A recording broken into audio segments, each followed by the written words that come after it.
રામનવમીએ તમારા દુઃખોનો થશે અંત। આ સરળ ઉપાયોથી તમારા ઘર પરિવારમાં સુખ, સમૃદ્ધિ અને ધનની નહીં પડે ખોટ।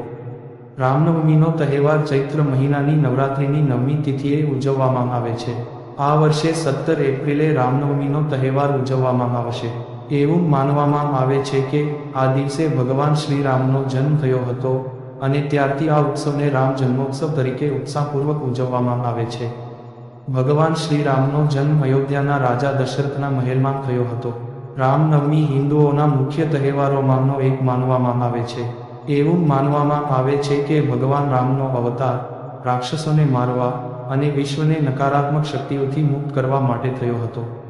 આજે સદીઓ પછી પણ લોકો રામ જન્મોત્સવ ખૂબ જ ધામધૂમથી ઉજવે છે।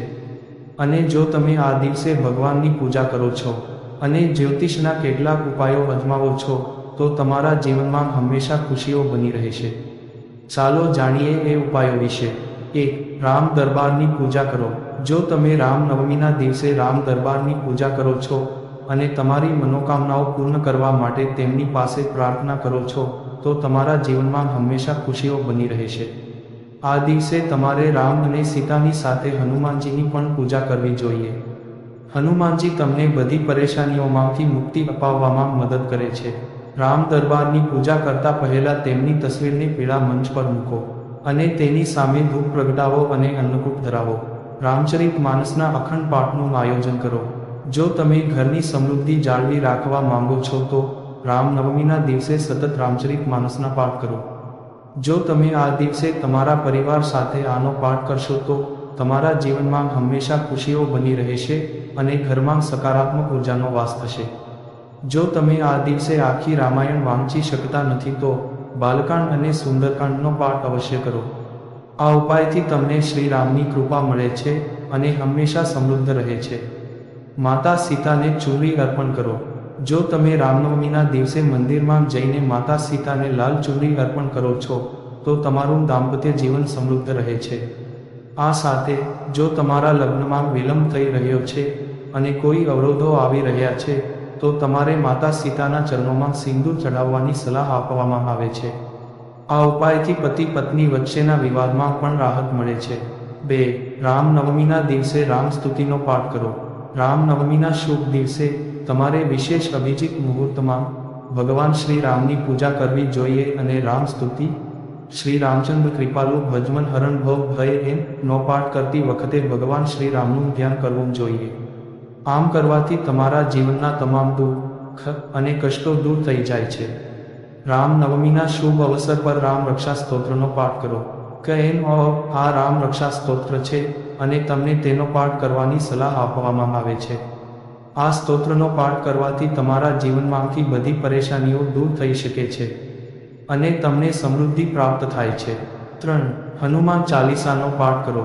તમે રામનવમીના દિવસે હનુમાન ચાલીસાનો પાઠ કરો છો તો તમારી બધી મનોકામનાઓ પૂર્ણ થાય છે। એવું માનવામાં આવે છે કે હનુમાનજી ભગવાન શ્રીરામના પરમ ભક્ત હતા અને તેમની સ્તુતિ કરવાથી રામજીના સંપૂર્ણ આશીર્વાદ મળે છે અને તમામ મુશ્કેલીઓમાંથી મુક્તિના દ્વાર ખુલી જાય છે। જો તમારા ઘરમાં કોઈ ગ્રહ દોષ હોય તો રામનવમીના દિવસે ગંગા જળને એક પાત્રમાં લઈ લો। આ પછી ભગવાન રામનું ધ્યાન કરો અને તેમના રક્ષણ મંત્ર ઓમ શ્રી અક્લીમ કે શ્રી નમઃ નો જાપ કરો। આ મંત્રનો 108 વાર જાપ કરવાથી ભગવાન રામની કૃપા પ્રાપ્ત થાય છે। 4. રામચંદ્રજીને પીળા ફૂલ અર્પણ કરો। એવું માનવામાં આવે છે કે શ્રી રામચંદ્ર ભગવાન વિષ્ણુના અવતાર છે। જો તમે રામનવમીના દિવસે શ્રીરામને પીળા ફૂલ અર્પણ કરશો તો તમારા જીવનમાં હંમેશા ખુશીઓ બની રહેશે। આ ઉપાય તમારા જીવનમાં સમૃદ્ધિ લાવે છે। જો તમે આ દિવસે પીળા રંગના વસ્ત્રોમાં પૂજા કરશો તો તે તમારા માટે વિશેષ ફળદાયી રહેશે। 5. ઘરમાં તુલસીનો છોડ લગાવો। જો તમે રામનવમીના દિવસે ઘરમાં તુલસીનો છોડ લગાવો છો તો તમને તેની સકારાત્મક અસર જોવા મળે છે। તુલસી વિષ્ણુને પણ પ્રિય માનવામાં આવે છે, તેથી રામનવમીના દિવસે તુલસીની પૂજા અને આરતી કરવાની પણ સલાહ આપવામાં આવે છે। જો તમે રામનવમીના દિવસે અહીં જણાવેલ જ્યોતિષીય ઉપાયો અજમાવશો તો તમારા જીવનમાં ખુશીઓ આવશે અને તમને બધી પરેશાનીઓમાંથી મુક્તિ મળશે। આ કહાનીમાં આપેલી કોઈપણ માહિતીની ચોકસાઈ અથવા વિશ્વસનીયતાની ખાતરી આપવામાં આવતી નથી। આ માહિતી જ્યોતિષ, પંચાંગ, માન્યતાઓ અથવા ધાર્મિક ગ્રંથો જેવા વિવિધ માધ્યમોમાંથી એકત્રિત કરવામાં આવી છે અને તમારી સમક્ષ રજૂ કરવામાં આવી છે. અમારો ઉદ્દેશ્ય માત્ર માહિતી પૂરી પાડવાનો છે. તેની સત્યતા અને સિદ્ધ હોવાની અધિકૃતતા આપી શકતા નથી. કોઈપણ રીતે તેનો ઉપયોગ કરતા પહેલા કૃપા કરીને સંબંધિત નિષ્ણાતની સલાહ અચૂક લેવી. મિત્રો, આવી જ નવી સ્ટોરીઓ હું તમારા માટે આ ચેનલમાં લાવતો રહીશ. જો તમને આ સ્ટોરી ગમી હોય તો લાઈક, શેર અને સબસ્ક્રાઇબ કરી દેજો. જય શ્રી રામ. હર હર મહાદેવ. જય સનાતન ધર્મ. હવે મળશું બીજી કહાની સાથે.